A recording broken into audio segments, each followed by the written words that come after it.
자, 여러분 안녕하십니까, 모트라인입니다. 소렌토 하이브리드 말씀을 다른 차량 리뷰하면서 계속 드렸던 것 같아요. 이거 살 바엔 소렌토 사세요. 투싼 하이브리드 풀옵션으로 살 바엔 소렌토가 낫지 않겠어요?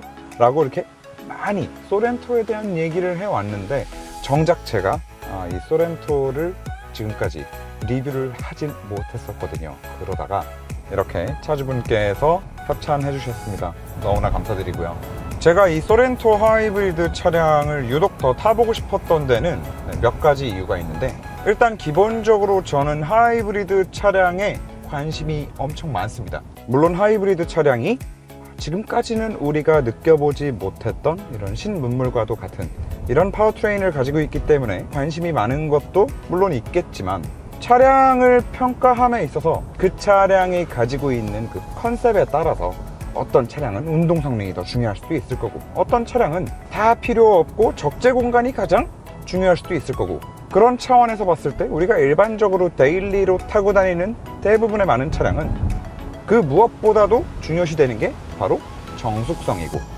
이 하이브리드 차량만큼, 혹은 플러그인 하이브리드 차량만큼, 혹은 전기차만큼이나 이렇게 데일리로 운전을 하고 다니는데 정숙성에 큰 도움이 되는, 내연기관에서는 아예 느껴볼 수 없었던 그런 조용함, 안락함을 만들어주는 이 하이브리드 차량 중에서도 국산차에서는 최초로 이 녀석이 4륜구동까지 묶어서 SUV에 탑재돼서 나온 차량이기 때문에 더더욱이나 궁금증이 있었던 것 같습니다. 다행히 지금 계기판 보시는 바와 같이 이 차량은 4륜구동 차량입니다.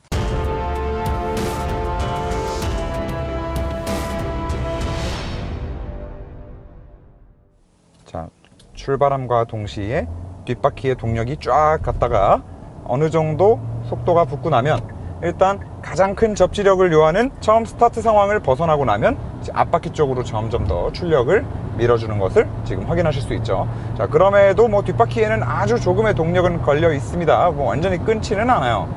자, 그렇다면 이 차량에 4륜구동 옵션이 꼭 필요하다 아니다는 논외로 하고, 제가 한 가지 걱정되는 부분이 있었기 때문에 그 부분부터 좀 테스트를 해보려고 합니다.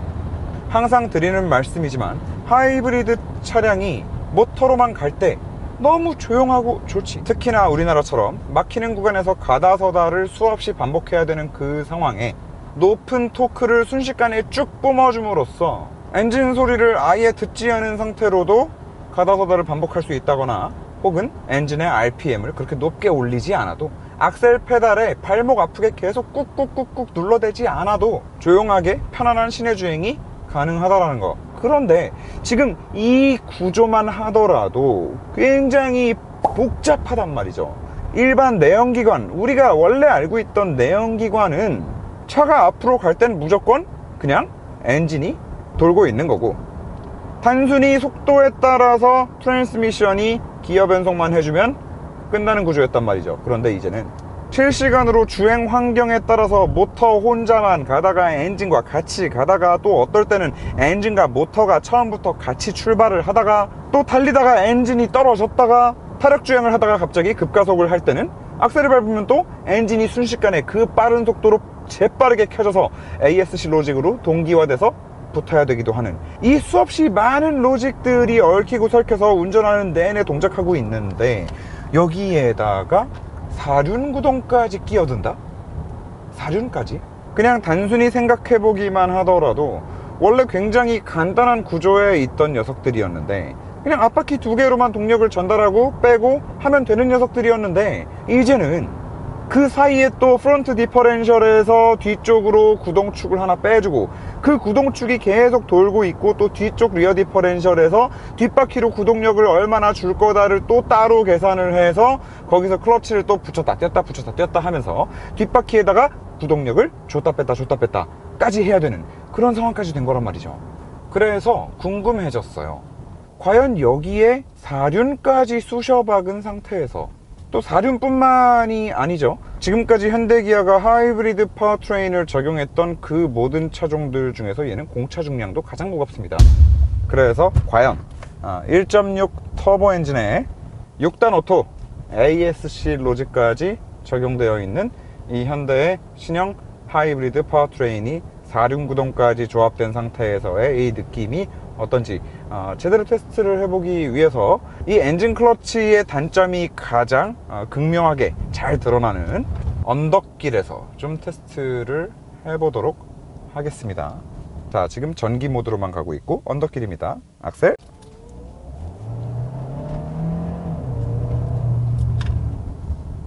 자, 다시 한번 지금 전기 모드에서 악셀.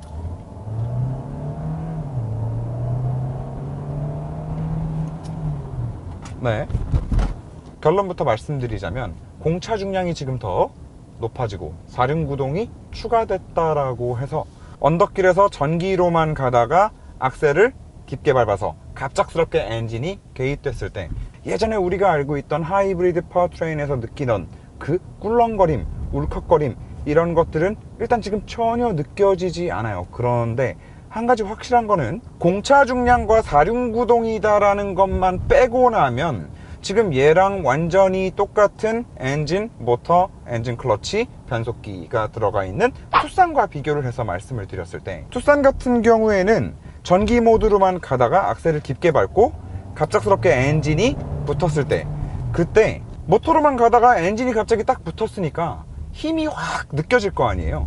그 느껴지는 힘이 훨씬 더 즉각적이고 빠르게 운전하는 사람한테 피드백이 왔었다라고 하면 지금 얘 같은 경우에는 엔진이 분명히 왕 도는 소리가 났고 그리고 그 엔진이 시동이 걸린 다음에 엔진 클러치로 모터와 이제 붙였을 때 그 붙였을 때 이질감이 느껴지지는 않지만 최종적으로 몸으로 가속감을 느끼는 데까지는 확실히 투싼보다 혹은 소나타보다, 소나타 같은 경우에는 물론 엔진은 다른 엔진이긴 합니다만 6단 오토에 ASC 로직이 적용되어 있는 것은 동일하기 때문에 아무튼 그 차량들보다 결국에 이 힘이 바퀴까지 전달되는 그 딜레이 타임이 조금 더 뒤로 밀려 있다?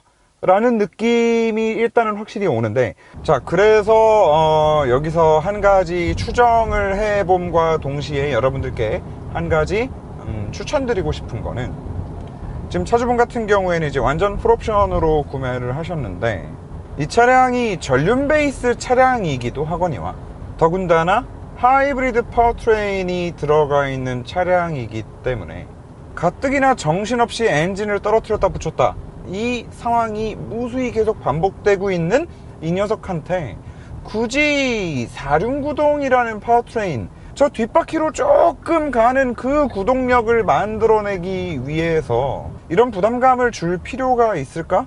라는 생각이 저는 사실 강하게 들어요. 물론 아까도 말씀드렸지만 투싼보다 이 차량이 공차 중량이 조금 더 높기는 합니다. 그런데 단순히 그 공차 중량이 조금 높다는 것 때문에 달리는 도중에 엔진이 켜져서 개입하고 그 힘이 운전자한테 느껴지기까지의 딜레이 타임이 이렇게까지 길어졌을 거라고 생각이 들지는 않거든요. 그래서 이 차가 전륜구동 차량이기도 하고 하이브리드 차량이기도 하고 이 하이브리드 파워트레인의 그런 좀 특수성, 여러가지 특수성이 있겠죠. 훨씬 복잡한 메커니즘이 계속 왔다 갔다 움직이고 있다는 것, 그리고 어쨌든 아직은 신문물이라는 거, 뭐 좀 이런 여러가지 상황들을 복합적으로 고려를 했을 때 아직까지는 이 시스템에 4륜구동까지 얹은 차량을 굳이 구매할 이유가 있을까 라는 생각이 좀 강하게 듭니다.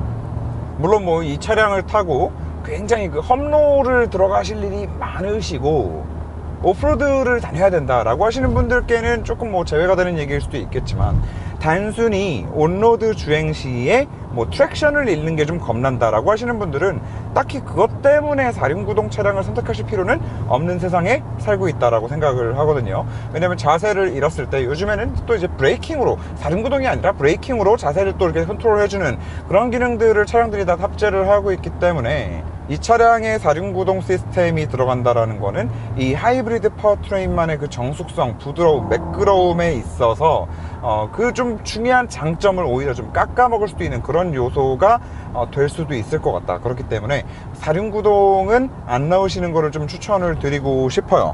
그 투싼의 하이브리드 파워트레인 그 느낌과 비교하면 같은 출력, 같은 시스템을 가지고 있음에도 불구하고 이 4륜구동 하나 들어가 있다는 이유 때문에 분명히 운전자가 조금은 더 답답함을 느낄 수 있는 그런 요소가 되는 것 같다.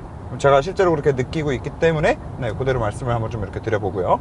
자, 그 외에도 말씀드릴 게 굉장히 많은데 계속해서 이어서 말씀드리기 이전에 잠깐 쉬어가는 차원에서 짤막하게 광고 하나만 좀 드리겠습니다. 자, 현대차도 마찬가지고 기아차도 마찬가지고 차량 구매하면 블루 멤버스 포인트 그리고 레드 멤버스 포인트를 좀 두둑하게 줍니다. 몇십만 포인트씩 줘요. 보통 일반적으로 생각하셨을 때 뭐 그런 포인트 주면은 그거 어디 제대로 쓰기나 하겠어, 그런 생각을 갖고 나중에 그냥 썩혀뒀다가 다 소멸돼서 없어지는 그런 경우들도 많은데, 자, 절대 오해하시면 안 됩니다. 이거는 현대기아의 광고를 하는 게 아니라 포인트몰을 운영하는 사업자는 따로 있습니다. 주식회사 오토N이라고 현대기아 것만 하는 회사가 아닙니다. 저희는 그 오토N에 저희 제품을 납품을 하고 또 이게 블루 멤버스 포인트몰이나 기아 레드 멤버스 포인트몰에서 저희 이제 브랜드 세차용품을 판매를 하고 있다 보니까 서로 이렇게 좀 윈윈하는 차원에서 이렇게 소개를 좀 해드리고, 또 실제로 이 포인트 제대로 못 쓰시고 소멸되는 그런 안타까운 일을 방지하고자 이렇게 안내를 드리고 있는 점 알아주시기 바랍니다. 자, 그래서 그 포인트가 있으신 분들은 기아 레드 멤버스 포인트몰에 접속을 해보시면 대략 여기서 그 기아 타이거즈의 굿즈 상품들도 다 구매를 할 수 있고요. 저희 모트라인 브랜드 세차용품도 구매를 하실 수 있고 다른 자동차 용품들이 많이 있습니다. 중요한 거는 포인트몰들이 보면은 가끔씩 좀 이렇게 양아치같이 운영하는 곳들이 있잖아요. 소비자가보다 한참 비싸게 뻥튀기 시켜놓고 포인트로 차감을 시키고 판매하는 이런 업체들이 있는데, 지금 이 오토N에서 운영하는 현대기아 포인트몰 같은 경우에 인터넷 최저가랑도 이제 큰 차이가 안 나게끔 그런 걱정하실 필요 없이 물건 구매하실 수 있다는 거. 만약에 현대기아차 구매 이력이 한 번이라도 있으시다 라고 하시는 분들은 한번 들어가서 포인트 조회라도 한번 해보시면은 꽁돈을 발견한 것과 같은 그런 일이 생길 수도 있다. 자, 소렌토 같은 경우에도 마찬가지로 현대기아의 차세대 플랫폼 N3 플랫폼을 사용하고 있습니다. 그리고 이 N3 플랫폼이 적용된 첫 SUV였던 것 같은데, 또 이 같은 플랫폼이 산타페 페이스리프트에 들어가기도 했고요. 실제로 산타페를 시승해 봤을 때 이 승차감에 대해서 굉장히 긍정적으로 평가를 했었어요.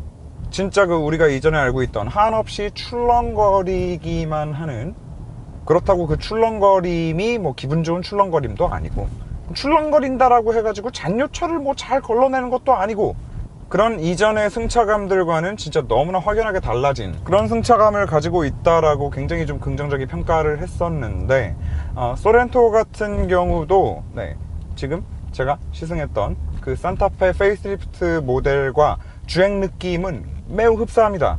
여기서 만약에 굳이 차이점을 찾아보라면 이 소렌토가 산타페에 비해서 조금은 더 부드러운 세팅을 가지고 있는 것 같기는 해요.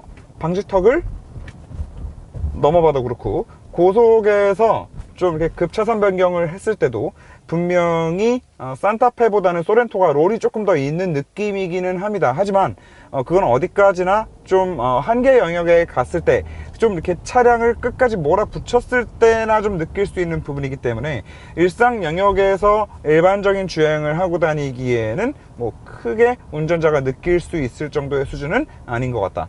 그리고 지금 이 차량 같은 경우에 6인승인데 사실 산타페에는 없는 구성이에요. 자, 그렇다면 소렌토에는 또 산타페에 없는 이 6인승 구성이 왜 생겼을까 생각을 해봤는데 모르겠어요. 지금 현대 같은 경우에는 국내에서 산타페를 판매를 하고, 그리고 그 윗사이즈인 팰리세이드도 동시에 판매를 하고 있죠. 그래서 2열의 독립 시트 구성을 가지고 가는 거는 이제 팰리세이드가 담당을 해주고 있는데, 기아 같은 경우에는 이유야 어찌됐건 지금 텔룰라이드를 국내에서 판매를 못하고 있죠. 그런 상황에 이 소렌토라는 차량 하나를 가지고 팰리세이드를 생각하는 고객들까지 좀 흡수하고 싶었던 거는 아닐까라는 생각을 합니다. 근데 제가 봤을 때는 머리는 굉장히 잘 쓴 것 같아요. 분명히 소비자들한테 메리트가 있는 상품성을 가지고 있다라는 생각이 듭니다. 왜냐? 일단 팰리세이드에는 하이브리드 파워트레인이 없어요. 물론 팰리세이드의 차 사이즈 자체가 부담스럽기 때문에 일단 걸고 보는, 사이즈 때문에라도 일단 걸고 보는 분들도 많겠지만, 그거를 다 떠나서라도 파워트레인 자체가, 팰리세이드 파워트레인이 좀 에라거든요. 딸딸딸거리는 4기통 디젤 아니면 기름 돼지게 처먹는 가솔린밖에 없단 말이죠. 그러면 그렇다라고 했을 때 지금 이 소렌토 정도 사이즈의 연비, 정숙성 모두 다 겸비한 이런 파워트레인이 있다라는 거는 이 파워트레인 하나 때문에라도 팰리세이드로 넘어갈 수 있는 고객들을 많이 흡수했을 거라고 봐요.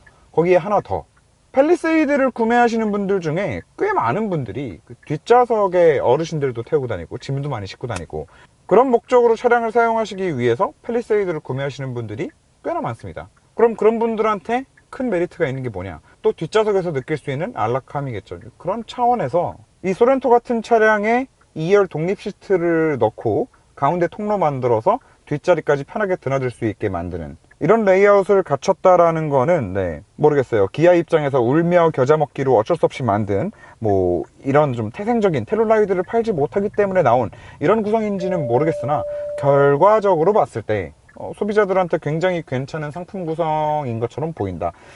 다만 팰리세이드와 뒷자리 2열을 비교한다면 팰리세이드가 아무래도 더 이 실내 공간이 옆으로만 넓은 게 아니라 위로도 더 넓을 거 아니에요. 그러다 보니까 이 2열의 시트 포지션 자체가 팰리세이드가 더 높아요. 3열도 마찬가지고. 그러다 보니 소렌토 같은 경우에는 2열이나 3열에 앉았을 때 팰리세이드보다는 이 허벅지 서포트가 제대로 되지 않는, 시트가 바닥에 좀 가까이 있으니까 뭐 팰리세이드에 비한다면 좀 그런 단점을 가지고 있을 수 있다 라고 볼 수 있는데, 어디까지나 팰리세이드에 비교를 한다라고 했을 때 2열 3열이 그렇다는 거지, 모하비 같은 수준은 절대 아닙니다. 모하비는 2열 3열이 거의 좌식 의자를 만들어 놨죠. 그래서 여러 가지로 너무나 괜찮은 상품 구성을 가지고 있는 차량이다 라는 생각이 타면 탈수록 듭니다. 그리고 이 파워트레인은 출력 조금 더 높여서 카니발에도 빨리 적용해주면 너무너무 좋을 것 같아요. 정말. 사실 차주분께서는 뭐 어떤 단점이 있다 이런 거 많이 말씀을 해주셨는데, 차주분이 말씀해 주신 것 중에 정말 너무나 공감되는 이 빡침 포인트가 하나 있더라고요. 저도 이 차량 실내를 사진으로만 보고서도 이게 굉장히 좀 센세이션 했거든요. 와, 국산차가 이런 거 신경 써주는구나. 응? 이게 보시면 센터 에어벤트가 위에도 있고요, 이 아래쪽을 쏴주는 이 에어벤트가 또 따로 있어요. 그래서 사실 저 같은 경우에 뭐 겨울철에 히터를 튼다 하더라도 히터가 얼굴을 향해서 이렇게 나오는 걸 너무 싫어하거든요. 그렇다고 또 추우니까 안 틀 수는 없고. 그런데 지금 얘 보시면 위에 아래 따로 이렇게 조절되는 것처럼 생겼잖아요. 그래서 와 진짜 좋다 하고선 히터를 틀고 위에 걸 딱 닫았어요. 그랬더니 아래도 같이 안 나와. 그리고 위에 거를 또 열어 놓잖아요. 이 위에 걸 열어 놓으면 이 아래보다 이 위쪽으로 바람이 너무 많이 나와요. 그러니까 사실 이 아래쪽에 하나 있는 게, 이거 이왕 이렇게 만드는 거 위아래 따로 컨트롤 해서 만들면은 분명히 좋다라는 거를 알았겠죠? 분명히 알았을 텐데 뭐 돈을 아꼈을 거예요. 네, 좀 이런 거는 보면은 많이 아쉬워요. 이런 게 나중에 사진 딱 보고 와 잘 만들었다, 아이디어 좋다, 신경 썼네 라고 구매한 사람들 그 뒤통수 까는 것 같은 이제 그런 부분인 거죠. 뒤통수 맞는 느낌이 나지. 뭐야 이게, 위에 걸 열어놓으면 열어놓는 대로 위로 바람 다 빠져나와서 아래로 잘 안 나오고, 위에 거 닫으면 같이 닫히고, 장난하나 진짜. 자 여러분, 오랜만에 또 만족스러운 국산차를 시승을 해본 것 같습니다. 다시 한번 차주분 저희 때문에 맨날 며칠 택시 타고 다니시고 불편함 감수하시면서 이렇게 차량 내어주셔서 너무나 감사드리고요. 시청자분들께 드리고 싶은 말씀은 물론 이거는 저만의 느낌일 수도 있어요. 하지만 이렇게 일반 데일리카로 타고 다니기에 최근의 하이브리드 차량들은 너무나 이상적인 조건을 갖추고 있다라는 생각이 들어요. 그래서 여러분들도 이왕 소렌토를 구매하신다, 이왕 구매하는 소렌토 그래 저 새끼가 그렇게 말했었지 라는 거 한번 생각해 봐 주시고, 한 번만 떠올려 주시고 하이브리드 모델도 한번 시승해 보시고 친환경적인 부분은 일단 둘째 치고 연비 괜찮고, 그리고 SUV인데 저렇게까지 정숙성을 갖추고 있다라고 했을 때 진짜 큰 메리트가 있겠다. 데일리카로서, 패밀리카로서 라는 것 정도만 기억해 주시고, 뭐 차량 구매하실 때 한 번씩 이 영상을 떠올려 주신다면 저희에게는 굉장히 크나큰 영광이 될 것 같습니다. 자, 오늘 영상 여기까지 하는 것으로 하겠습니다. 여러분, 기아 자동차 구매하실 때 받으시는 레드멤버스 포인트, 레드멤버스 포인트 몰에 들어가셔서 합리적으로 소비하시기 바랍니다. 마지막, 저희 기아 다 좋은데 이 앰비언트 라이트 좀 제발 어떻게 해주면 너무 좋을 것 같습니다. 진짜 볼 때마다 막 소름이 끼쳐가지고 막 미쳐버릴 것 같습니다, 저거. 네. 자, 감사합니다, 여러분. 네, 오늘 여기까지 끝.